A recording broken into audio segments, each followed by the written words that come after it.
지나치게 간섭했다가는 그 병리학적으로 문제가 일으킬 수 있다는 그런 말씀이신 거죠? 네, 많은 그런 부정적인 문제들이 네. 바로 자녀 교육에 있어서도 부모와 자녀 사이에서도 이 선이 굉장히 중요하고 지켜야 할 선이랍니다. 네. 이 경계를 정말 지켜야 되는 건데 최신형 스마트폰 사줄게, 뭐 용돈 줄게, 맛있는 고슴도치를 기억하세요.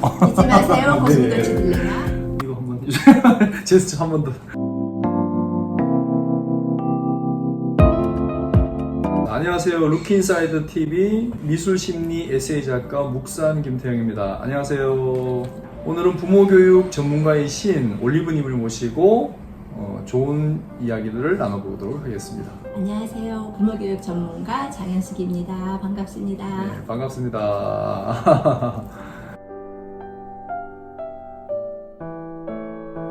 아이들이 네. 엄마에게서 혹은 아빠에게서 가장 듣고 싶은 말이 무엇일까요? 글쎄요, 애들이 아마 부모에게 듣고 싶은 말은 뭐 사랑해 이런 말 아닐까요? 사랑해. 네. 물론 그 말도 듣고 싶어 하겠죠. 네. 조금 더 창의적으로 생각해 보실까요? 좀 더 창의적으로요. 글쎄요, 잘했어, 뭐 이렇게. 잘했어, 네네, 칭찬. 칭찬. 네, 네네. 그런 말도 참 좋은 말이에요. 네네. 아이들에게는 그런 긍정적인 메시지를 많이 전해주는 게 좋은 것 같아요. 부모 교육할 때 엄마들한테 물어보면은 엄마들은 이런 얘기를 하시더라고요. 최신형 스마트폰 사줄게, 뭐 용돈 줄게, 네. 맛있는 거 해놨다, 네. 그런 말들을 많이 하시는데 천만의 말씀 만만의 꽁떡이랍니다. 아닌가요? 네. 아이들이 엄마에게 가장 듣고 싶은 말은 엄마 나갔다 올게. 나갔다 올게. 네. 네, 그렇군요. 네, 그거랍니다. 네. 네, 여러분들도 그렇고 목사님도 그렇고 이제 자녀를 키우니까 네. 조금 더 그런 얘기를 아이들에게 많이 해줘서 네. 아이들도 시간이 필요하거든요. 자기만의 시간이. 네. 그 시간을 비록 게임을 할지라도 네. 그 시간을 조금 더 줄 네. 수 있는 네. 그런 여유가 있는 부모님이었으면 좋겠습니다. 네, 그렇군요. 그 자동차를 한 35분 정도 몰고 왔거든요. 예, 네. 여기까지 오시는데 네, 네, 운전을 네. 하고 오셨군요. 네, 운전하고 왔어요. 그렇죠. 그러면은 뭐 운전을 하시니까 네. 그 도로에 있는 네. 다양한 선들에 대해서 네. 잘 아시고 계시겠네요. 네, 그렇죠. 운전교육을 네. 받으면 뭐 아무래도 선에 대해서 민감하게 네, 네. 반응해야 되겠죠. 네, 뭐 네. 선에 그 횡단보도도 지켜야 되는 정지선이 있을 그럼요. 테고, 네. 또 뭐 여러 가지 차선이나 뭐 주정차선도 있을 테고, 네, 있죠. 네. 그럼요. 그런데 그런 다양한 선들 중에서 정말 가장 안전과 관련돼 있는 가장 중요한 선이 어떤 선이 있을까요?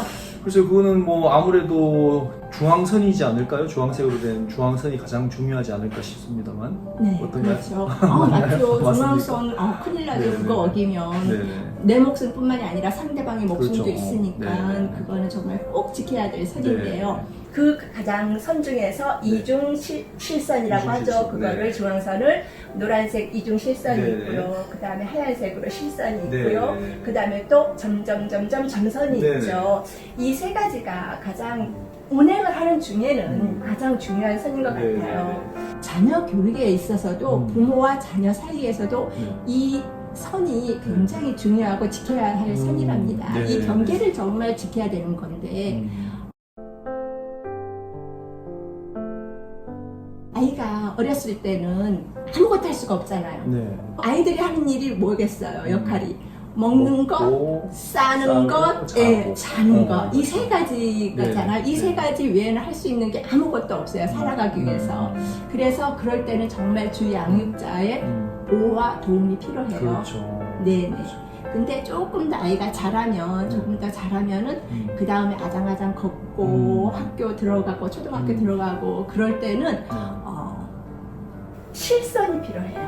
어렸을 때는 그렇게 주 양육자가 했을 때는 이중선으로 이 아이를 보호를 해줘야 되지만 조금 더 잘하면은 실선이 필요하죠. 선이 조금 하나가 없어지는 거예요. 그러다가 이 아이가 청소년이 되고 사춘기가 되고 그럴 때는 점선이 있어야 돼요.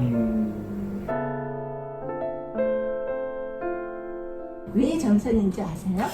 글쎄요, 실선의 의미는 뭐 절대 넘어가지 않는 것이고, 그렇죠. 네. 그 점선의 의미는 이제 상황에 따라서 들어갈 수도 있고 아닐 수도 있는 그렇죠, 그런 그렇죠. 네네. 이 좌우 백밀러 다 후방 네. 카메라 다 봐가면서 이쪽에서 이쪽으로 안전하다고 네. 판단했을 때는 넘나들 수가 있는 네. 거잖아요. 자녀들도 마찬가지로 세상과 가정 사이를 왔다 갔다 할 수 있는 점선으로 돼 있어야 되는 거죠. 이 아이를 실선으로 가둬버린다면은 세상과 가정과의 경계가 너무 굳건해지고 공고해지면은 이게 건강하지 못한 그런 관계가 네, 돼버리는 네. 거예요. 아이 그 양육에서 굉장히 중요한 포인트 같네요. 그럼요. 네네. 세상에 가서 한번 이렇게 휘휘 놀다가 또 부모가 필요하면 엄마 생각나고 아빠 생각나면 다시 또 집에 돌아올 수 네. 있는 그게 점선이 있어야지 이게 들락날락 하는 네. 거지 이렇게 견고하게 담장을 쳐버리고 막아버리면은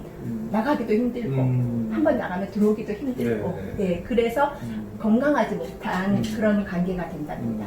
그렇군요. 자, 정말 좋은 말씀이시에요. 저도 애들 키우면서 여러 가지 그 갈등을 겪었는데, 그러면 그 경계선에 대해서 조금 더 구체적으로 설명을 해주실 수 있으신가요?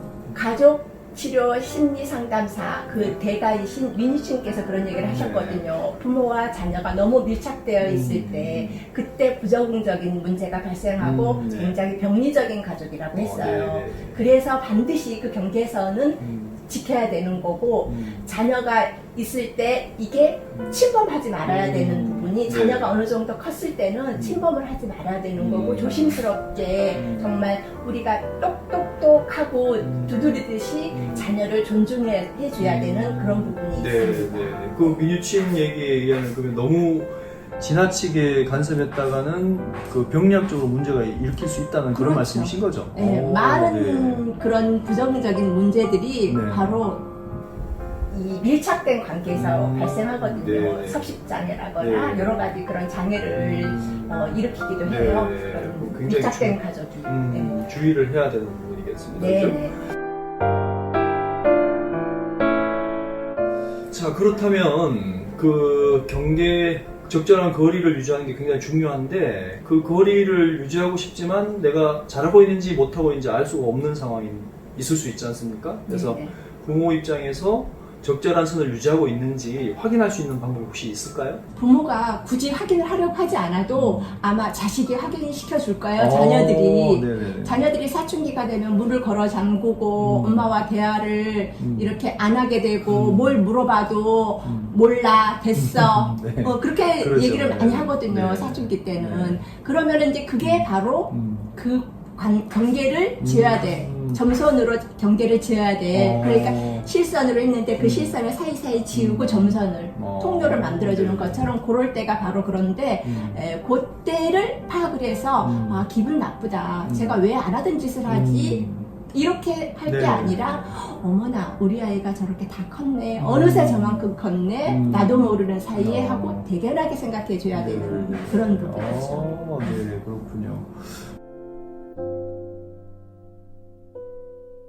우리 아이가 그 사춘기에 들어가서 뭐 문을 닫는다든지 과격한 행동을 했을 때는 그걸 화낼 게 아니라 오히려 이게 적절한 선을 지켜야 되는구나 하는 신호로 받아들이라는 그렇죠. 이런 말씀이시네요. 우리도 다 사춘기를 지나고 이 자리에 네. 왔는데 네. 그때를 되돌아보면은 나도 그랬었던 적이 있거든요. 그렇군요. 엄마가 뭘 알아 그러면서 그랬던 적이 있거든요. 바로 그런 게 우리 아이도 지금 내가 밟아왔던 그 길을 밟고 오는구나 라고 생각해주면은 네. 될 것 같습니다.